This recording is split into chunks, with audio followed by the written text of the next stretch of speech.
olhos humanos, Golias era um homem treinado desde a tua infância. Eu fiz uma pesquisa, quando uma criança tinha 18 anos, Golias tinha um porte de um rapaz de 18 anos. 12 anos, Golias tinha um porte de um rapaz de 18 anos com 12. Então Golias era um homem treinado, era um homem preparado. Na Bíblia relata, isso não é meu, a Bíblia relata, Golias tinha um escudeiro só por conta de segurar o seu escudo. Então nos olhos humanos, isso era impossível. Então eu vou chegar onde eu quero chegar. E o povo israelita, meu Deus, a única criança que teve capaz, vocês sabiam que se alguém chegasse perante a Davi e falasse: Davi, você não vai enfrentar o gigante Golias, não mexe com isso. Aquela pessoa que intermetesse naquilo, ele ficava por conta de se responsabilizar para enfrentar o gigante Golias. Então, para vocês entenderem, o processo lá estava horrível. O desespero de Saul estava horrível. Aquele homem durante 40 dias massacrou o povo de Israel. Levanta, Davi.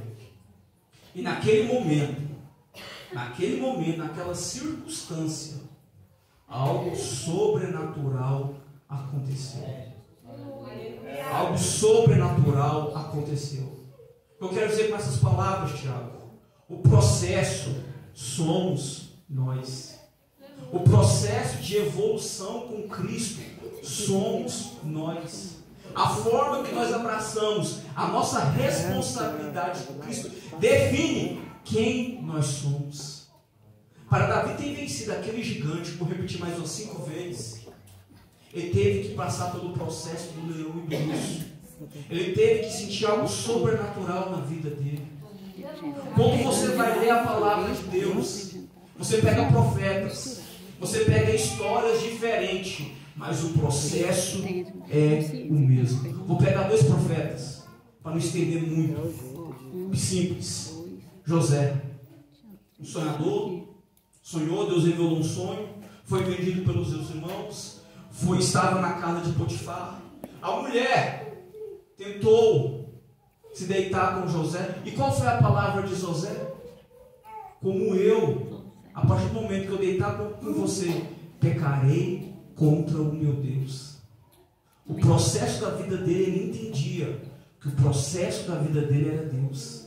Amém, dependendo da circunstância, dependendo se naquela ocasião, se ele deitasse com aquela mulher, talvez ele conseguiria coisas a mais, talvez ele teria um respeito diferente. Mas naquele momento ele foi para o calabouço, e o calabouço foi a escola de José. Vou estender muito, vou para Daniel. Daniel estava lá, foi chamado para Babilônia. Nabucodonosor chama Daniel. E naquele momento que Daniel estava lá, qual foi o primeiro processo de Daniel? Não vou participar desses manjares. E naquele momento, o cozinheiro chega perante Daniel: como pode? Eu vou ser morto, Nabucodonosor vai matar eu. Se vê que vocês estão mais fracos, se vê que vocês não estão comendo essa comida. A Daniel diz: não se preocupe, só me traz verduras e legumes. Durante 10 dias, Daniel, Sadraque, Mesaque e Abednego, quando se reuniu com o povo, Daniel tinha um brilho diferente. O que eu quero dizer é o seguinte: glória a Deus, aleluia. Que o processo da vida dele era Deus. Ele entendia isso naquele momento, dependendo do que acontecesse, o processo da vida dele era Deus.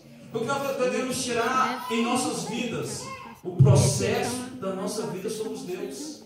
E aí foi passando o tempo. Nabucodonosor morreu, depois veio o filho de Nabucodonosor, depois veio outro que fez uma festa, fez uns manjares das taças, e Deus se entristeceu, colocou uma palavra lá. Daniel traduziu essa palavra, naquele mesmo instante ele morreu, e depois veio o rei Dário. Estou fazendo um pequeno resumo. E aí, quando chegou na época do rei Dário, Daniel era o terceiro homem mais importante. Eu vou chegar lá para vocês entenderem aonde que eu quero chegar nesse processo todo. E Daniel orava 3 vezes ao dia, da mesma forma que ele chegou. Era o terceiro homem mais importante, e na Bíblia relata que era o homem mais sábio que tinha lá. E os outros sábios que tinham inveja de Daniel. E naquele momento chegou perante o rei Dário e fez um decreto: durante 30 dias não podemos servir outro Deus. E pegaram Daniel orando 3 vezes ao dia. O que você quer dizer com isso? Quando ele chegou na Babilônia, ele não era ninguém. E o processo dele era servir a Deus.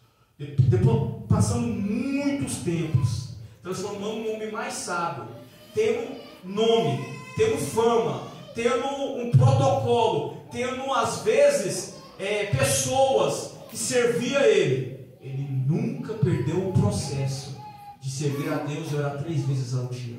Vou resumir em pequenas palavras. Se hoje eu não tenho nenhum real na minha conta e busco ao Senhor, e amanhã se eu tiver 1 milhão na minha conta, eu tenho que ter o mesmo processo. Aleluia. Esse é o processo que o Daniel quis mostrar para nós. O que eu quero dizer com essas palavras, que Deus é uma pessoa que sempre estará com o coração aberto.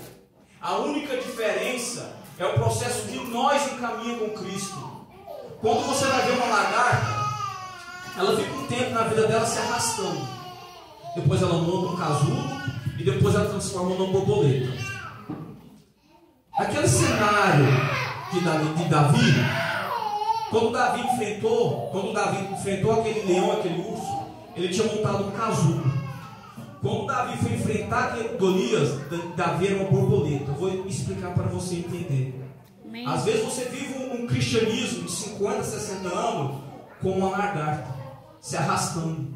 Tu nunca montou um casulo para saber o processo com Cristo.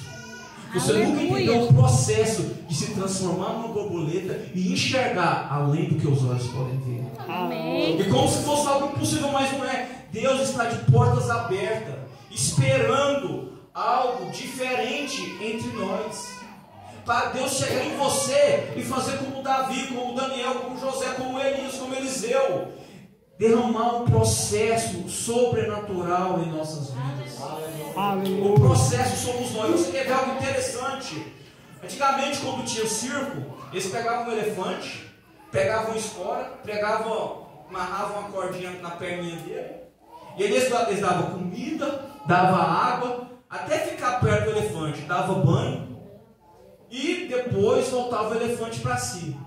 Se o elefante soubesse a força que ele tem, aquele pau de escora e aquelas correntinhas arrebentadas, assim é o nosso processo servindo a Deus. Esse é o nosso processo servindo a Deus. A força, a capacidade que nós temos é algo estrondoso. O mesmo Deus do Novo Testamento, do Antigo Testamento, do Novo Testamento, é o de hoje. Quando você vai para a Escritura Sagrada e vai para a história de Jesus Cristo, eu maravilho quando se tem um homem que eu me espelho, e depois que eu comecei a ler a palavra, eu falo assim, meu Deus, é Jesus. Imagina um homem de visão, é Jesus Cristo. Jesus Cristo é um homem de visão. Vou relatar, não fugindo do tema, mas para a igreja entender. Jesus Cristo chega no poço e fala para os seus discípulos, vá e traga comida. E chega lá, tem uma mulher de Samaria. E Jesus quer ter um encontro com aquela mulher de Samaria. E os discípulos foram comprar comida. Naquele momento, Jesus chega para aquela mulher de Samaria e diz, me dá uma água. E eles começam a ter uma conversa em si. Aí Jesus fala para aquela mulher, tu quer a água da vida? E aquela mulher diz, claro que eu quero a água da vida. Eu não quero mais participar desse poço. Porque esse poço era um lugar de vergonha para mim. Eu tive 5 maridos. E agora eu estou no 6º, não é meu marido. E as pessoas me julgam. Naquela época, pegava água cedo, porque a água era fresca. E aquela mulher pegava água à tarde, porque não queria ninguém lá naquele momento. Porque aquele poço era um lugar de vergonha para ela. E Jesus começa a fazer um processo com aquela mulher. E aquela mulher começa a entender quem é o Messias. Aquela mulher começa a entender que aquele homem era diferente. Aquela mulher, naquele momento, Jesus Cristo mostra para aquela mulher, você está atrás da felicidade. Teve 5 maridos, o 6º não é o seu. Você está atrás da felicidade. É a água da vida. A felicidade sou eu. Jesus Cristo mostrava para aquela mulher que a felicidade era ele. Não precisava correr. Às vezes precisamos de um carro novo, uma casa nova, em tudo. Hoje a visão estética ela está cada dia mais se abrindo. Mas Jesus Cristo quis dizer que a felicidade era ele. Aquela mulher sai E começa a falar para o povo: eu estava com o Messias.